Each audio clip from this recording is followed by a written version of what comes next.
supposed to go. Nah, I'ma do my own thing.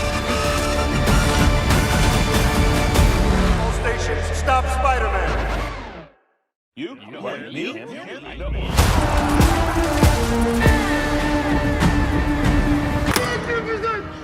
Magnificent! Magnificent!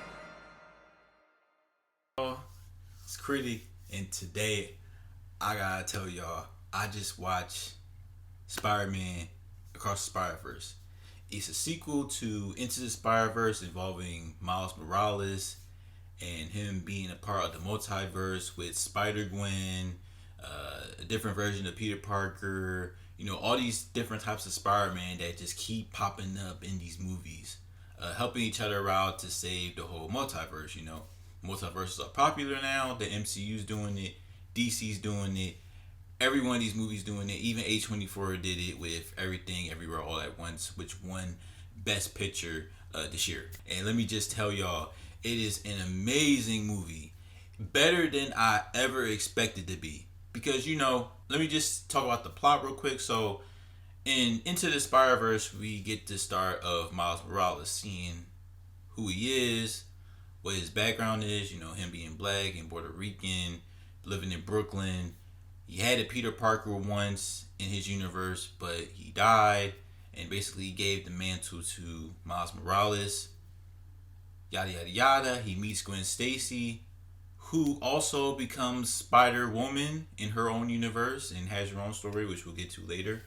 And she's trying to help Miles along with the different version of Peter, who was depressed in the first movie, which we'll get to later, and ended up helping Miles Morales to stop Kingpin from making the machine to, in some way try to help bring his whole family together, basically. So that's the whole plot to the first movie, about loneliness, hoping to change things that you can't really change from the past.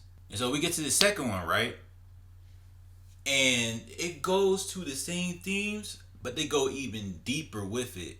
So you get all these characters. You get not only more of the story of Spider-Gwen, who they made even more of a great character. You get these other Spider-Men, Spider-Women characters. You got Spider-Woman, Jessica Drew, played by Issa Rae. You have Spider-Punk, who is just dope, as played by Daniel Kaluuya. You have they call him Spider-Man India, which is kind of weird a little bit because he's Indian and they said Spider-Man India, but that's what they call him. So you got Spider-Man India, who's dope, and the fact these artists, they're obviously the same brand name of the character Spider-Man, but they have whole different personalities, whole different backstories, and none of them are bland or boring. They're all interesting. Even if you get a little bit of each of the characters, you're like, man, I really want to get to know this character because I love the way he is in this movie. I love all these characters, man. I love Spider-Punk. I love Spider-Gwen even more. Of course, I love Miles Morales. I love Spider-Woman, Jessica Drew. And I'm not going to say especially, but I'm going to include Miguel O'Hara, Spider-2999, played by Oscar Isaac, of course. All these characters have depth, they have growth, they have a beginning, middle, and in some ways a conclusion, but not really, because let's just say they have a continuation of more of their stories to continue. So yeah, you can tell that I just love this movie. The characters, like I said before, are amazing. From the beginning, they have this opening scene with Spider-Gwen. And I'm not going to tell you how they approach it or whatever, but it's just amazing how they have these short origin stories of these characters, yet it's interesting, it's different, and you already know the character, you're already into the character, and you feel for her for what she's going through in the beginning of her scene. This opening scene, in my opinion, is unforgettable with the way they approach the animation, the music, her everyday life, her father. It just blows your mind the way they started off with this character and how she ended up becoming the way she is. And it sets the tone for the whole movie. And the whole movie is basically about how sometimes we just feel alone. We feel like other people are not supporting us with the way we're living. It's like you're graduating from middle school or high school, or you move into a different area, not knowing anybody. But once you see the people that you once knew, and as much as you miss them and you're happy to see them, something's off. Something just feels different. Something is just not right. And so this is what this movie is basically about. All right, let me not go ahead of myself. Like I said before, each of these characters are amazing. Miles Morales, he continues his growth as a character. Of course, he's growing. He's becoming a man now. Well, not a man because he's still a teenager, but he's getting taller. He has strength. He feels more confident as Spider-Man because in the first movie, he didn't feel as confident because he just got his powers. He didn't know what to do with it. He didn't know what abilities he got, but now he does know the abilities he got. He meets this interesting character named The Spot. You don't take him serious. He seems like a villain of the week, but just to not spoil it, he's more than that. In fact, he's more so of his arch nemesis. And I'll just leave it at that because The Spot, he went up to my expectations. Like, I did not expect anything from that character. Of course, I expect them to do something interesting with the way his powers is, but the way his powers is included to the plot, you're like, damn, he's freaking dope. I didn't know they can make him dope like that with the way he looked dopey in them trailers and them commercials. You're like, man, he's a throwaway character, but he's more than that. Peter B. Parker, he grows too. He has a daughter. He has a family. Like you seeing all these characters grow from the first movie, and you're like, damn. It's like you're seeing them continue their lives. It's great. And then Jessica Drew, played by Issa Rae. I know it was Issa Rae because her voice is noticeable at this point, and she's really dope voicing Jessica Drew, being a badass, being pregnant, riding a motorcycle, shooting Wes. I'm like, damn, girl, you doing your thing. You doing your thing, whooping their ass. You know what I mean? Then you get Miguel O'Hara, Oscar Isaac. He no nonsense Spider-Man. He the only one that don't make jokes because, as you know, Spider-Man make jokes all the time, making fun of their enemies, such and such. And he just dead ass serious. Like, he's no nonsense. If you can't mess up his mission, because if you do, he'll do whatever it takes to get you out the way, just so he can continue what he has to complete. And you have Spider-Punk, played by Daniel Kaluuya. His design, from the mask on and the mask off, he has these dreads, these what you call it, beads on rings on their nose, on their lip. Like, the way they drew that character is so freaking dope. And I'm so glad that they use his London accent and not like an American accent, because that makes him even more cooler. I didn't know what to expect from Spider-Punk, but Spider-Punk is dope as hell. With that guitar, with that Spider-Man mask, with the, little horn he got, little mohawk, whatever he got with the jacket, and the animations that each of these characters got. Like I said, Spider-Man India is dope. You see his story, his background, his world. All of them are great. And of course, like I said before, the animations is amazing. You get, it's not only like a different one single type of animation. You have the glitches, the clays, even some Legos. I don't want to. You have all types of cinema here, the way they present it, and once they show it, it just blows your mind. There's a point where there's cameos in this movie, which y'all will see, and you would just be like, "What the am I looking at? How did they make this happen? How is this happening?" Like, I just have these visions in my head. It just melted my brain. Like, I couldn't believe they pulled that off. And I'll just say, if you expect some characters, the cameo in this movie, to just be like a person in the background or whatever, they're not that. And that's all I gotta say. I'm trying so hard not to spoil this movie, but yeah, it's that good. The soundtrack is good.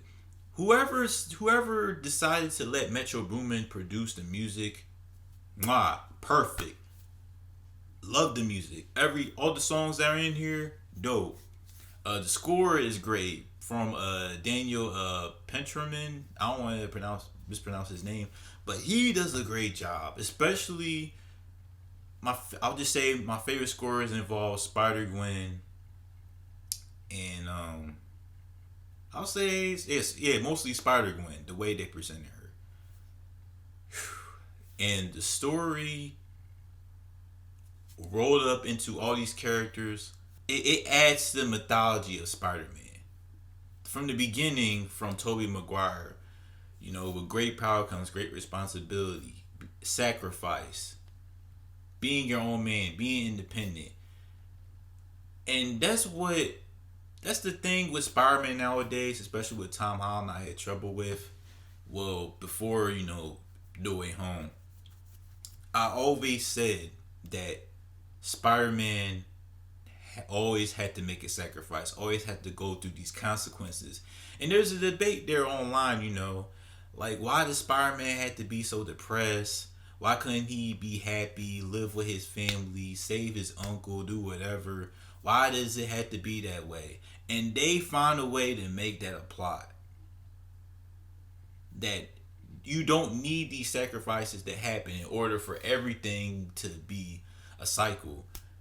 Like, you can save people too. It could be a good life for Spider-Man too. And they have an argument here with different Spider-Man, and I can't believe they made it into a plot. Like, it's just layers to how they use that plot, use these character stories, use the music, use the animation, mix it all into one, and make it so perfect. I'm just amazed at what they did with this movie. This is a celebration for Spider-Man. For years, people talk about They was talking about Sony, Amazing Spider-Man 2, saying, "Come on, Sony, you gotta sell the rights to MCU. Y'all know what to do with that character. What the heck y'all gonna do with Andrew Garfield, man? Oh, you trying to make a Miles Morales animation movie? Man, they ain't gonna be nothing." Movie happened. They find a way. You wanna know what's so ironic? Nobody expected for an animated Miles Morales Spider-Man to be as good as it is. And now, since they created these unique characters, none of them bland, none of them being the same character, none of them having the same personality, being all different, being unique, having their own way, being interesting, that people want to actually dress up, that people actually want to follow, that people want to actually look into. This might end up being the best universe out of DC, out of MCU, and this might be the best trilogy if they pull off the third movie. But we were going too far off there. But anyways, this movie was fantastic. This movie was amazing. This movie was generational. Magnificent! Magnificent! Magnificent! I'm going to see it again probably tomorrow or the next day, whenever I can. This movie's a 10 out of 10. This is the best movie of the year. I know it's going to be Barbie, Oppenheimer that's coming out, and whatever comes out in, the wintertime. But I'm very confident. I'm very, very, very confident that this is going to be the best movie of the year. Animation, nothing's going to top this. What? Teenage Mutant Ninja Turtles? It's going to be good. It ain't going to be this. The Disney movie that's coming out, Element, it ain't going to be this. Whatever comes out December, it ain't going to be this. It ain't going to be Across the Spider-Verse. It's not going to be that because it's that good. If Into the Spider-Verse was Batman Begins, if Into the Spider-Verse was The Godfather, and I'm not saying it's on that level, at least not yet, because I'm still trying to process it in my brain. This is The Dark Knight. This is The Godfather 2. This is the sequel that tops the original.